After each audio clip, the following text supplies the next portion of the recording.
और जयपुर से बड़ी खबर आपको एक और बता दें कि मध्य प्रदेश के मुख्यमंत्री मोहनलाल यादव का आज प्रदेश का दौरा होने वाला है। थोड़ी देर में वो ओटीएस पहुंचेंगे, जहां पर मुख्यमंत्री भजनलाल शर्मा से मुलाकात करेंगे मुख्यमंत्री मोहनलाल यादव। और भजनलाल शर्मा के साथ ये शिष्टाचार की मुलाकात बताई जा रही है। थोड़ी देर में ही मध्य प्रदेश के मुख्यमंत्री मोहनलाल यादव राजस्थान के मुख्यमंत्री भजनलाल शर्मा से मिलेंगे। शिष्टाचार मुलाकात है और ओटीएस में जहां पर 11 बजे आज 109वें एपिसोड मन की बात प्रधानमंत्री नरेंद्र मोदी की शुरुआत होगी। ओटीएस में दोनों ही मुख्यमंत्री इस मन की बात पीएम की सुनेंगे और साथ ही ये शिष्टाचार मुलाकात बताई जा रही है। हो सकता है कई मुद्दों पर बात भी किया जाए। लोकसभा चुनाव पर भी 2024 में लोकसभा चुनाव है, उस पर भी चर्चा की जा सकती है कि किस तरह प्लानिंग मैनेजमेंट किया जा रहा है। राजस्थान में उसी तर्ज पे हो सकता है मध्य प्रदेश में भी प्लानिंग और मैनेजमेंट किया जाए। खबर पर हमारे साथ बाबूलाल जुड़े हुए हैं। बाबूलाल, मुख्यमंत्री मोहनलाल यादव और भजनलाल शर्मा की ये मुलाकात कैसी है और पहली बार ये शिष्टाचार मुलाकात हो रही है मुख्यमंत्री दोनों नए मुख्यमंत्री बनने के बाद से? जी बिल्कुल, दोनों ही मुख्यमंत्री बिल्कुल नए हैं और आज दोनों की जो मुलाकात है बहुत महत्वपूर्ण मानी जा रही है, क्योंकि पहली बार जयपुर पधार रहे हैं, जयपुर आ रहे हैं मध्य प्रदेश के मुख्यमंत्री मोहनलाल यादव। तो उनका स्वागत करेंगे सीएम भजनलाल। और ये जो मुलाकात है इसके कई मायने निकाले जा रहे हैं। खासतौर से जो यादव वोट है राजस्थान का वो बीजेपी के साथ बना रहे, तो इसको लेकर के भी एक कोशिश है कि यादव समाज में एक मैसेज आए कि देखिएगा कि हमने मध्य प्रदेश में यादव समाज का जो है, यादव बिरादरी का जो है ना मुख्यमंत्री दिया है, इसलिए यादव समाज का अधिकांश वोट पार्टी खाते में आए। लेकिन सबसे बड़ी निगाह इस बात पर है कि ईआरसीपी को लेकर आज दोनों मुख्यमंत्री जब आपस में मिलेंगे तो क्या बात होगी, क्योंकि ईआरसीपी की परियोजना जो है उसमें हिस्सेदार बनेगा मध्य प्रदेश भी, क्योंकि पानी जो अधिकांश मध्य प्रदेश से बहकर राजस्थान में आएगा और फिर राजस्थान में उसको रोक करके और फिर ये प्रोजेक्ट बनना है। तो ऐसे में किस तरह से पानी राजस्थान को कितना मिले और मध्य प्रदेश को कितना पानी उसका हिस्सा मिलना चाहिए, तो उसको लेकर के अभी तक कोई एक राय नहीं बन पाई है। उसको लेकर अभी चर्चाओं का दौर शुरू हुआ है। एक बैठक केंद्र सरकार के स्तर पर दिल्ली में हो गई है, लेकिन अब आज दोनों मुख्यमंत्री जब आमने सामने जयपुर में बैठेंगे तो चर्चा जरूर होगी कि आखिर क्या समाधान निकाला जाए ताकि जल्दी से जल्दी ये प्रोजेक्ट धरातल पर उतर आए। पहले जब इसकी डीपीआर बनी थी वसुंधरा राजे कार्यकाल में, तब कोई 35,000 करोड़ रुपए की योजना बताई जा रही थी, लेकिन अब इसकी लागत बहुत ज्यादा बढ़ गई है और इस तरह से माना यह जा रहा है कि अगर जल्द इस पर काम शुरू नहीं किया गया तो फिर और ज्यादा जो ना इसका खर्च बढ़ जाएगा। इसलिए राजस्थान सरकार की कोशिश यही है कि जो 13 जिले हैं पूर्वी राजस्थान के, उनके लिए इस योजनाओं को जल्द मूर्त रूप दे करके इस प्रोजेक्ट को धरातल पर उतारने की शुरुआत हो। और उसके लिए 90% हिस्सा राजस्थान चाहता है कि जो इसका खर्च है वो केंद्र सरकार वहन करे। तो उसी को लेकर के चर्चाएं चल रही हैं। आज दोनों मुख्यमंत्री जब आमने सामने बैठेंगे तो लग यही रहा कि कोई न कोई बात इस बारे में भी होगी, क्योंकि केंद्र सरकार के साथ में बैठ करके भी चर्चा होगी, तब कहीं जाकर इसका रास्ता निकलेगा। लेकिन मध्य प्रदेश की ओर से मोहनलाल यादव अपने प्रदेश के हितों का भी ध्यान रखना चाहते हैं, तो वो राजस्थान को सहयोग भी करना चाहते हैं, क्योंकि दोनों पड़ोसी राज्य हैं और दोनों के जो रिश्ते हैं वो बहुत ही अच्छे माने जाते हैं। दोनों पहली बार के मुख्यमंत्री हैं, तो दोनों यही चाहेंगे कि राजस्थान के हित भी प्रभावित ना हो और मध्य प्रदेश की जनता भी नाराज ना हो। और दोनों ही राज्यों के जो किसान हैं जो चाहते हैं कि उनके खेतों तक पानी आए, जो यहाँ पर पेयजल की समस्या, ड्रिंकिंग वाटर क्राइसिस है, तो उसको लेकर के भी उस समाधान निकाल लिया जाए। तो इस बारे में आज चर्चा बहुत महत्वपूर्ण मानी जा रही है।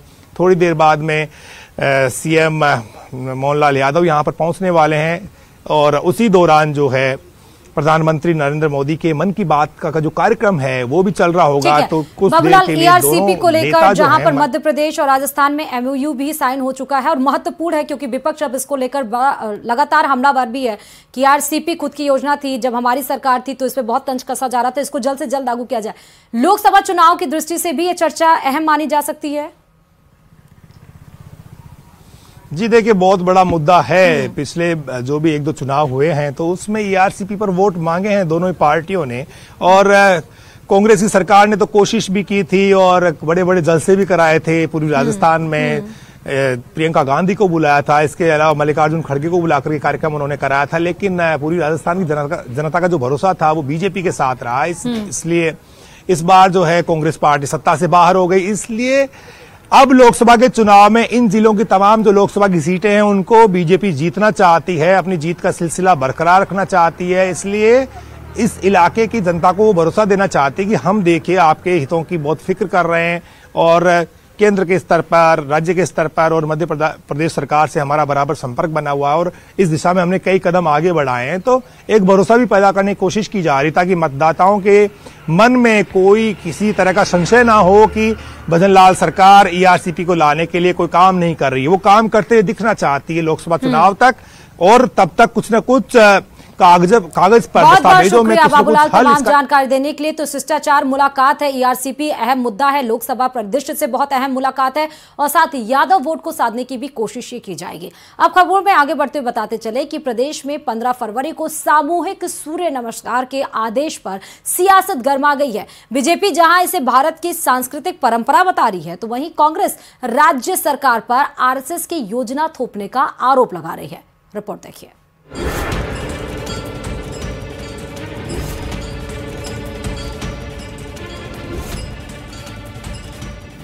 सूर्य नमस्कार पर आर पार।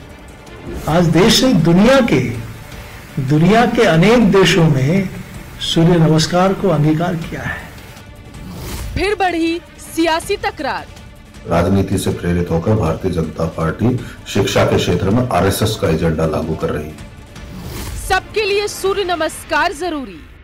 सूर्य भगवान सबको प्रकाश देते हैं, तो शिक्षण संस्थाओं में आते हैं, उन सबको करना चाहिए यदि वो भारतीय है तो। फिर सियासत में क्यों बनी मजबूरी? सूर्य नमस्कार पर तकरार का क्या तुक?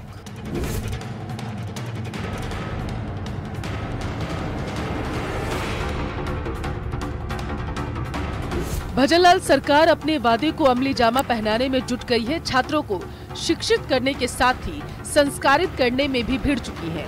नौनिहालों को देश की समृद्ध परंपरा से जोड़ने की कवायद इसी कोशिश का एक नतीजा है। सूर्य भगवान के बिना हमारा जीना असंभव है। हमको प्रकाशमान करते हैं और मैं कहता हूँ ये भारत की धरती सूर्य भगवान के बिना चल नहीं सकती है। इसलिए हम जिस प्रकार से हम अन्य की पूजा करते, पहाड़ों की, पर्वतों की, नदियों की, पोखर हैं और अन्य की पूजा करते हैं, इसी प्रकार से हम सूर्य भगवान की भी आराधना करेंगे। इससे पहले कि कांग्रेस प्रदेश के शिक्षा मंत्री के बयान पर विरोध की रणनीति बनाती, मदन दिलावर के खिलाफ मुहिम चलाती, दिलावर ने कोटा की रामगंज मंडी में युवाओं को सूर्य नमस्कार किसी और के जरिए नहीं, खुद सूर्य नमस्कार करके युवाओं को दिखाया। सूर्य भगवान सबको प्रकाश देते हैं, तो शिक्षण संस्थाओं में आते हैं, उन सबको करना चाहिए यदि वो भारतीय है तो। और भारतीय नहीं है तो मना कर देंगे तो कोई दिक्कत नहीं, पता चल जाएगा कौन कौन भारतीय नहीं है। इतिहास हो, चाहे हमारी संस्कृति हो, हमारी परंपराएं हो, उनका संपूर्ण ज्ञान हो। इस नाते ये सब राजस्थान में हमारे विद्यालय में शुरू हुआ है, तो हम सब लोगों का इसका स्वागत करना चाहिए। आज देश ने दुनिया के अनेक देशों में सूर्य नमस्कार को अंगीकार किया है। जाहिर है बीजेपी की कोशिश कांग्रेस को रास नहीं आ रही। कांग्रेस कह रही है कि सूबे की नई सरकार अंग्रेजी स्कूलों को बंद करने की बात करती है और स्कूलों को आरएसएस की पाठशाला बनाना चाहती है। योग और सूर्य नमस्कार को कांग्रेस शिक्षा का भगवाकरण बता रही है। राजस्थान में भारतीय जनता पार्टी की सरकार द्वारा बिना शिक्षाविदों की राय के, बिना एक्सपर्ट कमेटी की सिफारिशों के पाठ्यक्रम जोड़े जा रहे हैं, जो केवल और केवल यह दर्शाते हैं कि राजनीति से प्रेरित होकर भारतीय जनता पार्टी शिक्षा के क्षेत्र में आरएसएस का एजेंडा लागू कर रही है। दरअसल 15 फरवरी को राज्य के स्कूलों में प्रार्थना सभा में एक साथ सूर्य नमस्कार कराया जाएगा। इसमें न केवल विद्यार्थी शामिल होंगे बल्कि शिक्षक और अभिभावकों को भी शामिल किया जाएगा। शिक्षा विभाग इस दिन सूर्य नमस्कार का वर्ल्ड रिकॉर्ड बनाने की तैयारी कर रहा है। इसके लिए स्कूलों को निर्देश जारी कर दिया गया। इसमें कहा गया है कि प्रार्थना सभा के दौरान सूर्य नमस्कार का अभ्यास कराया जाए। इसके लिए लड़की लड़कियों के अलग अलग अभ्यास की व्यवस्था करने का निर्देश दिया गया। आदेश में कहा गया है कि स्कूलों में कार्यरत शारीरिक शिक्षकों को सूर्य नमस्कार के जानकार दक्ष प्रशिक्षकों से प्रशिक्षण दिलाया जाएगा। बहरहाल सूर्य नमस्कार स्कूलों में नियमित करने को लेकर 15 फरवरी के बाद फैसला लिया जाएगा। तो कुल मिलाकर मकसद भले ही वर्ल्ड रिकॉर्ड बनाकर प्रदेश को गौरव दिलाना हो, लेकिन कांग्रेस इस प्रयास को भला कैसे स्वीकार करती? वो जानती है विरोध के बयानों से ही कांग्रेस के कार्यकर्ता जूझने की संजीवनी प्राप्त करेंगे, जो लोकसभा चुनावों में आगे काम आएगा। Bureau report, news 18 Rajasthan. तो इन्हीं तमाम खबरों के साथ सुप्रभात राजस्थान में फिलहाल इतना ही। मारो राजस्थान में फिलहाल इतना ही और खबरों के लिए देखते रहिए न्यूज़ 18 राजस्थान।